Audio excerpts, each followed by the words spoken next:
Vamos con hipotálamo hipófisis, con hipófisis sobre todo y con los conceptos clave. Primero hablamos de los tumores hipofisarios, que pueden producir clínica, ya sea por secreción hormonal, por exceso de secreción hormonal, ya sea por clínica compresiva, porque tengan alguna manifestación neurológica cercana, o ya sea porque al producir una alteración hipofisaria, al ocupar sitio y al poder tener alteraciones también, como pueden ser hemorragias, pueden hacer que el resto de la secreción hipofisaria se quede comprometida. Entre las alteraciones que se producen por compresión hay una primera, que es cuando el tumor va creciendo, que comprime el quiasma y por lo tanto produce una hemianopsia bitemporal. Es la alteración de los campos visuales características y la que nos pone sobre la sospecha de un tumor hipofisario. Aparte, cuando crezcan más pueden producir cefaleas, un accidente agudo puede producir hemorragia y un panhipopituitarismo, una apoplejía hipofisaria que se llama, y en este caso hay una alteración de la visión, trastorno de los oculomotores y el paciente va perdiendo la conciencia. Esos son los datos que nos pueden hacer pensar que la causa del coma es una apoplejía hipofisaria. La causa más frecuente de hiperprolastinemia, entramos ya con uno de los tumores concretos, vamos a ver aquí dos de los tumores hipofisarios, los demás los veremos en su patología correspondiente.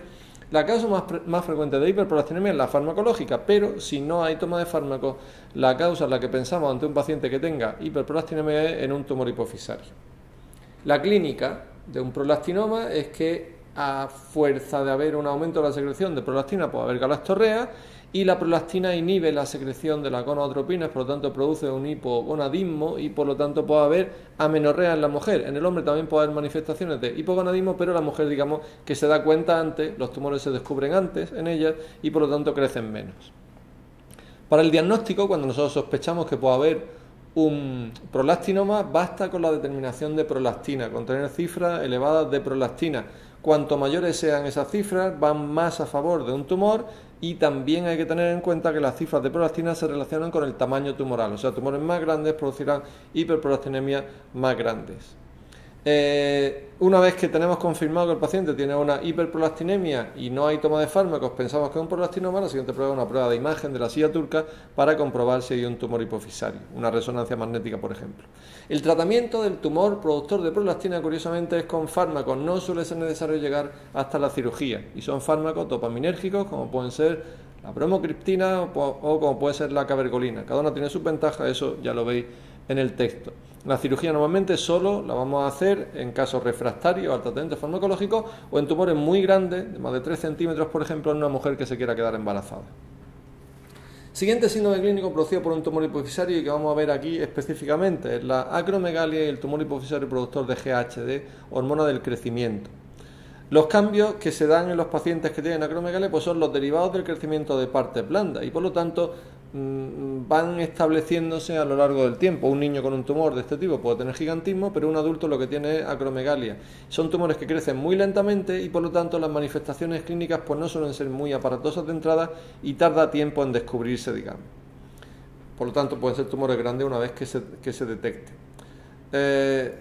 ¿Qué manifestaciones pueden dar? Pues por el crecimiento del tumor puede haber los fenómenos compresivos que hemos dicho antes. Y manifestaciones asociadas son hipertensión arterial, la diabetes mellitus, el túnel carpiano, la apnea del sueño o la acantosis nígrica o verrugas en la piel que nos pueden poner un poco sobre la pista de la acromegalia. Ante la sospecha, la prueba de cribado es la determinación de los niveles de IGF-1, que si está alta tendríamos que buscar la prueba de confirmación. Esa prueba de confirmación vendría la prueba de supresión con glucosa, demostrando que la GH no se suprime con glucosa, y una resonancia para ver el tumor. Y el tratamiento, a diferencia del prolastinoma, aquí sí es tratamiento quirúrgico. O sea que podemos hacer tratamiento farmacológico con análogos de la somatostatina, con bromocriptina, incluso, a veces responden, o con pegvisoman, que sería la última línea. Pero esos tratamientos pueden ser antes de la cirugía para reducir el tamaño tumoral o después de la cirugía si no hay una respuesta completa a eso. Pero el tratamiento básico es la cirugía, la resección transesfenoidal del tumor. En el hipopituitarismo, cambiando de tema, vamos a ver simplemente del hipopituitarismo, aplauden cuando estoy comentando esto.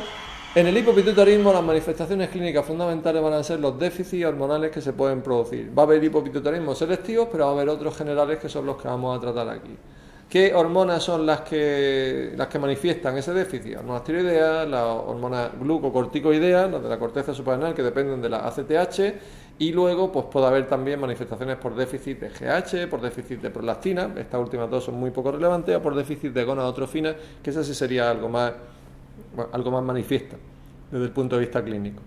El diagnóstico se hace por pruebas de estimulación. Las pruebas de imagen pueden descartarme una causa que pueda estar produciéndola, y el tratamiento básicamente es la reposición. Ahora, una cosa que tenemos que tener muy claro es que si un paciente le tenemos que hacer una reposición rápida porque viene en una situación de coma, por ejemplo, si se trata de un panhipopituitarismo y nosotros pensamos que el paciente lo que tiene es solo un déficit tiroideo y le damos hormonas tiroideas, al paciente podemos precipitarle la muerte, vamos a decirlo así, porque si tiene un panhipopituitarismo, las hormonas tiroideas hacen que el fallo corticoideo sea mucho más grave. Y entonces, siempre que vayamos a dar en esta situación hormonas tiroideas, vamos a dar también corticoides. En cuanto a la talla baja, no vamos a hacer aquí un diagnóstico diferencial, simplemente que recordéis que de los síndromes de talla baja que hay muchas causas posibles, con factores psicológicos, con factores genéticos, baja talla familiar y tal. Una de las causas posibles es una causa hipofisaria, y esa causa hipofisaria puede deberse al déficit de GH, lo que llamamos enanismo hipofisario como tal. Son niños que tienen retraso de la edad ósea y que tienen retraso del desarrollo puberal también. Y aparte de que tienen una talla baja, tienen tendencia a la hipoglucemia. El diagnóstico se establece con pruebas de estimulación, hay que hacer 2 test de estimulación y ver que son ambos negativos, y el tratamiento es con reposición de GH. Y por último terminamos el tema de hipotálamo y de hipófisis con la patología de la hormona antidiurética, de la ADH.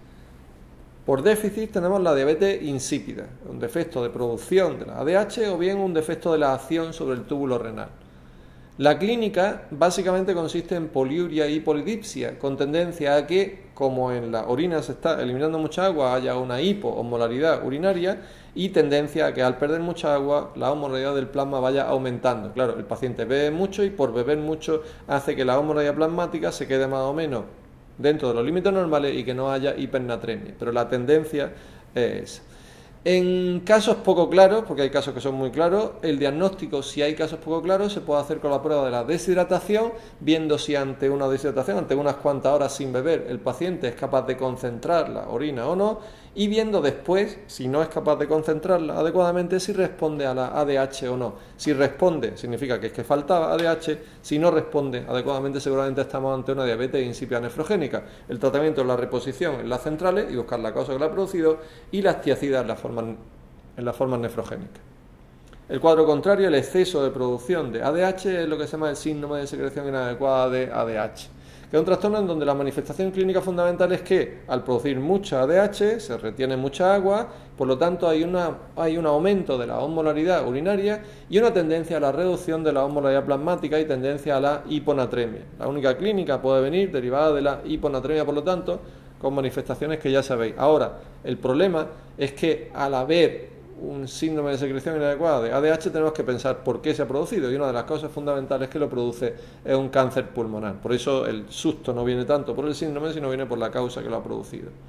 El diagnóstico viene con los datos que he dicho de la osmolaridad plasmática y urinaria, y el tratamiento se basa fundamentalmente en tratar el cuadro de base, por supuesto que es lo más importante, y en la restricción de agua. Con eso tenemos suficiente, algún diurético se puede dar de vez en cuando. Si hay una hiponatremia que ha provocado pérdida de conciencia, un trastorno neurológico grave, entonces tenemos que hacer la reposición con suero hiperosmolar. Esa reposición, recordad lo que se tiene que hacer de forma paulatina.